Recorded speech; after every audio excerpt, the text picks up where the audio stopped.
This is Channel 25 WVTT Olean. Now, from the Twin Tiers' biggest broadcast news operation, this is the 6 o'clock report with Jeff Andrulonis and Alexa Olson. Listen on News Radio 96.7 WVTT or watch on News Channel 25 WVTT Television. WVTT proudly presents the 6 o'clock report. Good evening, I'm Alexa Olson. And I'm Jeff Andrulonis. Good evening. The big story tonight on the 6 o'clock report. A beloved school superintendent laid to rest. WVTT's Derek Smith was in Salamanca for the funeral of Keith Reed Jr. A funeral was held earlier today at the United Congregational Methodist Church in Salamanca for the Clymer School District Superintendent Keith Reed Jr. Hundreds of friends and family members arrived mid-afternoon to pay their respects to a man they thank God for blessing them with in their lives. We really are just thanking God for Keith Reed right now. We really feel blessed to have had him in our lives and our school and our community. He impacted everyone. After failing to attend a mandatory meeting on Sunday, co-workers grew concerned and phoned the police. That's when officials say shortly after the call, they found the body of Keith Reed Jr. lying lifeless 150 yards from his house on Monday morning. And today, a wonderful man has been put down to rest. He was a very wonderful, wonderful person. Even in stressful situations, like with his daughter's wedding that we just had, he was always very calm and collected and was always able to do that with the people he was around. According to authorities, they have a suspect. 41-year-old Anthony Taglianetti from Virginia is believed to have drove to New York, shot Keith Reed Jr. multiple times before fleeing back to Virginia. To the people Keith worked with, this was a guy they easily loved. Keith, the last time Keith and I talked to each other, our conversations always ended with, "I love you." And that would be the way we would continue.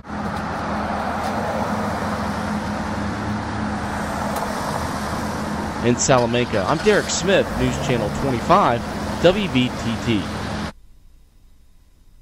Stabbing in Allegheny County. It happened early this morning around 12:30. New York State Police responded to a report of a stabbing on Turker's Corner Road in the town of Amity. Upon arrival at the scene, Amity-based troopers say they discovered 29-year-old Jason Cipriano lying unresponsive on the shoulder of the road. Investigation conducted by Troop A, Bureau of Criminal Investigation, reveals that Cipriano and 33-year-old Jason Mamel got into a verbal argument on the roadway near Cipriano's residence. That argument led to a physical altercation, resulting in Mamel fatally stabbing Cipriano in the chest area, allegedly. Mamel then fled the scene on foot, but a short time later surrendered himself to troopers at the Amity barracks. Mamel tonight charged with murder in the 2nd degree and criminal possession of a weapon in the 4th degree. He was arraigned in Town of Friendship Court and remanded to the Allegheny County Jail without bail. The name of the suspect that was killed in a botched burglary attempt has been released by Jamestown police today. Authorities say that a resident returned back to his home to see two men trying to rob him. The resident then stabbed both of the men. The stab wounds killed one intruder and critically injured the other. Police are saying that 26-year-old Henry Smith of Warren, Pennsylvania, was pronounced dead at the scene. The other was transported to a hospital in Erie, Pennsylvania. Officials have not released the name of that victim.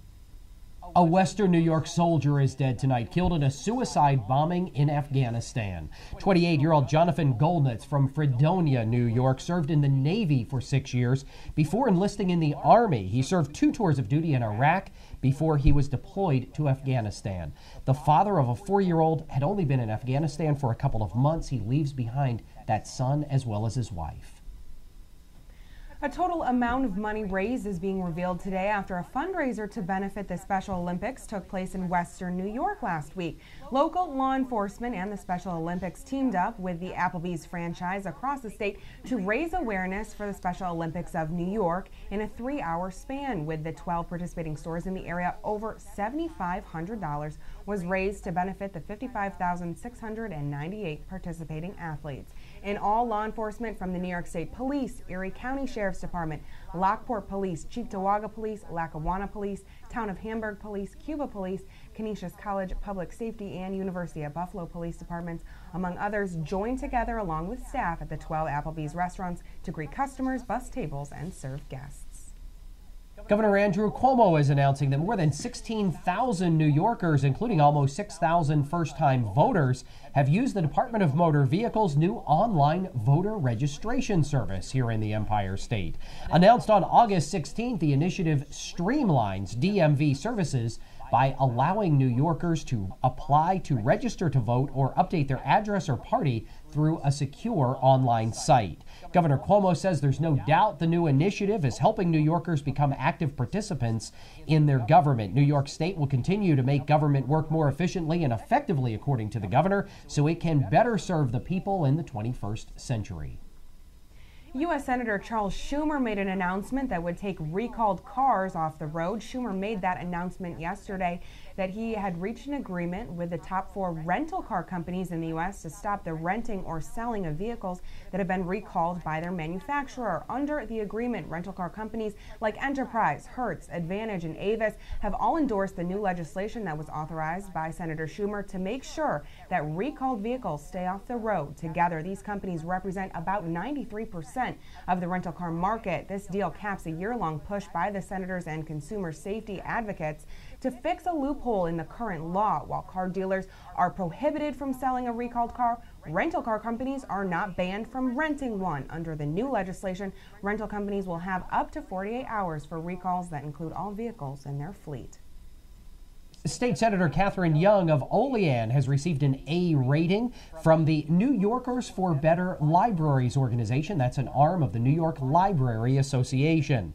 In its 2012 voter guide, the Library Advocates Guide to the Voting Records of the New York State Legislature, Senator Young received a score of 110. That equates to an A using their rating scale.